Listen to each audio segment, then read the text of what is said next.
There are times in your life when you're not going to be happy, and then what are you going to do? Your goal is demolished.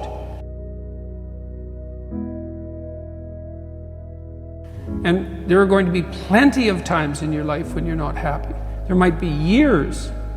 And so it's a shallow boat in a very rough ocean.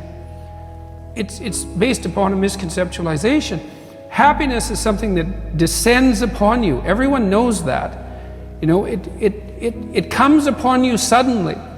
And then you should be grateful for it, because there's plenty of suffering. And if you happen to be happy, well, wonderful.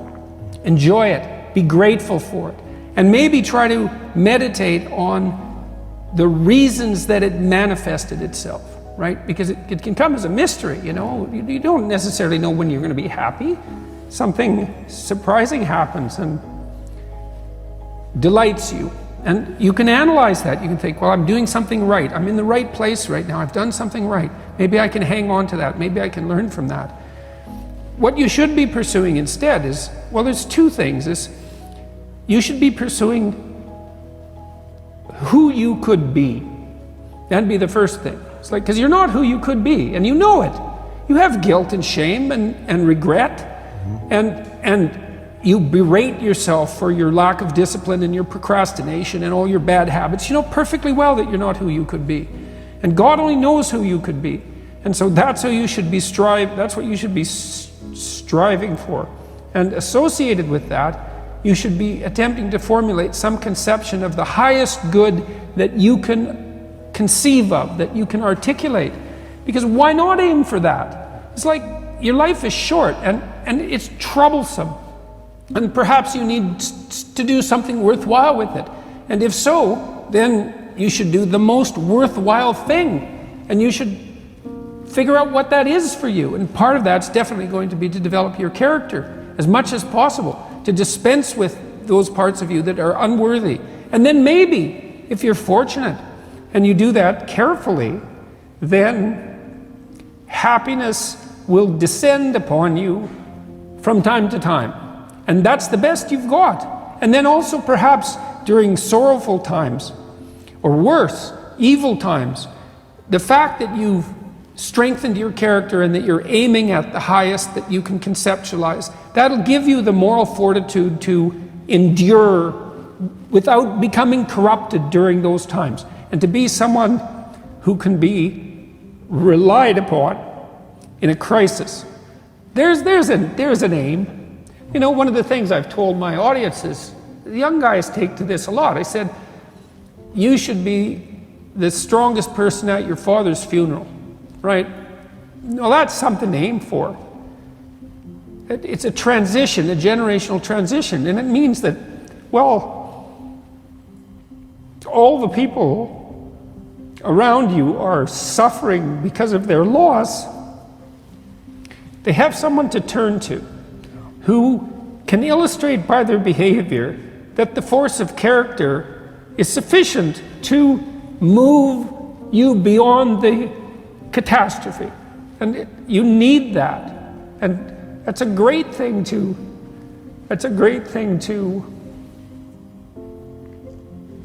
hypothesize as your aim. And happiness just evaporates as irrelevant in light of that sort of conceptualization.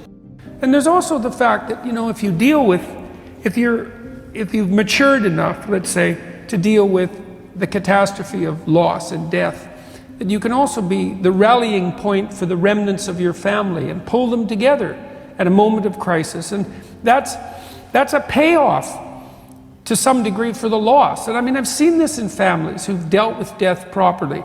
The remainder of the family pulls together, you know, they become more integrated. And it's not complete compensation for their loss, but it's not nothing. And it certainly beats the alternative, where everyone fractionates because everyone's too weak to cope with the catastrophe and everything dissolves. So how do you actually become the strongest person at your father's funeral? What are the steps?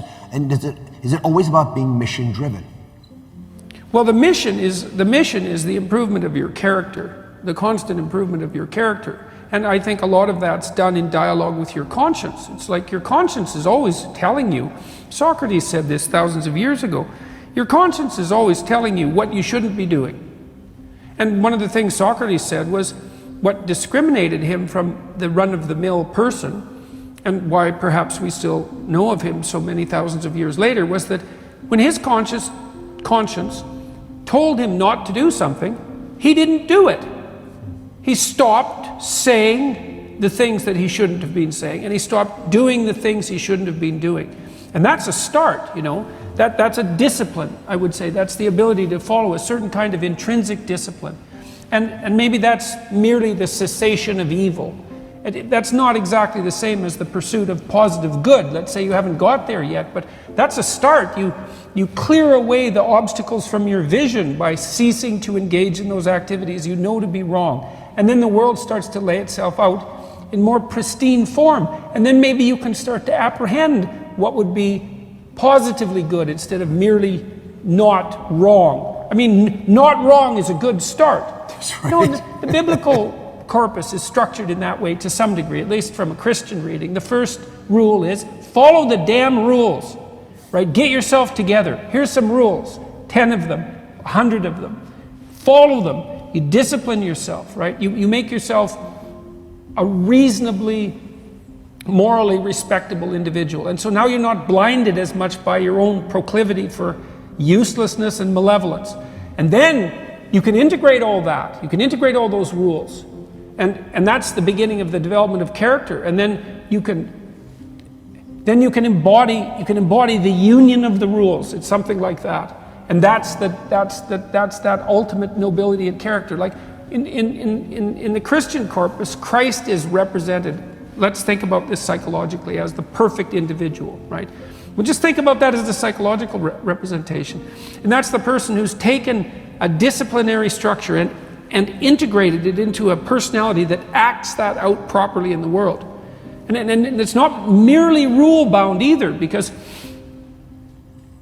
you have to follow the rules, but you also have to be part of the process that generates new rules when it's necessary. And so you take that onto yourself too as an additional responsibility. And that makes you more than a blind avatar of authority and stops you from being rigid. And, you know, if you look at a medieval cathedral, one of the things you'll see, for example, is a representation of the sky, the dome of the sky, and maybe you'll see a representation of Christ on the peak of the dome. And think about that as a representation of the ideal individual, speaking only psychologically. It's like there's something of cosmic importance about that. That's what you're aiming at, is that perfection of yourself, and that'll keep you busy for your entire life. And it'll do no harm, right? It'll make you better, it'll make your family better, it'll make your community better, and it'll give you, and it's psychologically meaningful. So there's all that. It helps you withstand suffering and disperse malevolence. But it's also extraordinarily practical, because if you become a better person, then you start to be good for things, you know? You can fix problems. You can handle a funeral. You can handle a difficult situation, you know? And so it's not only that it's psychologically meaningful to pursue the highest of goals and the development of your character, but it's also the best possible thing that you can do practically here and now in the material world to make it less terrible than it might otherwise be. If you formulate your character properly and you put yourself together, you start also to realize that you're not. Look, if you get married to someone, the idea is that you become one, right? Yeah. And so it isn't just your interest anymore, or maybe it's that your interest isn't your interest without it also being someone else's interest, right? It's insufficiently formulated, and you need that conflict with that other person to tap you into proper shape. So what you're aiming at is you and the development of your character, but more than that. And then you do the same when you introduce children into that. You expand out that characterological capacity. And then you can continue to expand that. And so optimally, yes, what serves you should be serving at every level. And I believe that part of the reason that music has such an overwhelming effect on people is because that's what it says. It says, look, everything can work in a multi-level harmony. And then people listen to music and music produces a religious-like experience in everyone, right? It transfixes them with the sense of intrinsic meaning. It's really miraculous that it does that. And the question is why? And I've puzzled over this for years. And it seems to me that the reason is that in a musical piece, everything has its proper place at every level. And so that speaks of, well, it speaks of heaven. That's the right way to put it, which is why music is so often used in churches. But it means that everyone's interests are being taken into account. You know, and it's a utopian ideal, and it's something that has to be constantly worked on. But see, people often have accused me of an individualistic bias in my moral reasoning, you know, that, well, you should get yourself together. It's like Ayn Rand. It's like, no, it's not it. You get yourself together so that you can get your family together, so you can get your community together, so that you can get the world together. All of that at the same time. There's nothing selfish about that, except the responsibility, which is on you to start that, and to bear that, and to lift that, and to act it out. So it has nothing to do with chasing your short-term, impulsive, pleasure-seeking goals.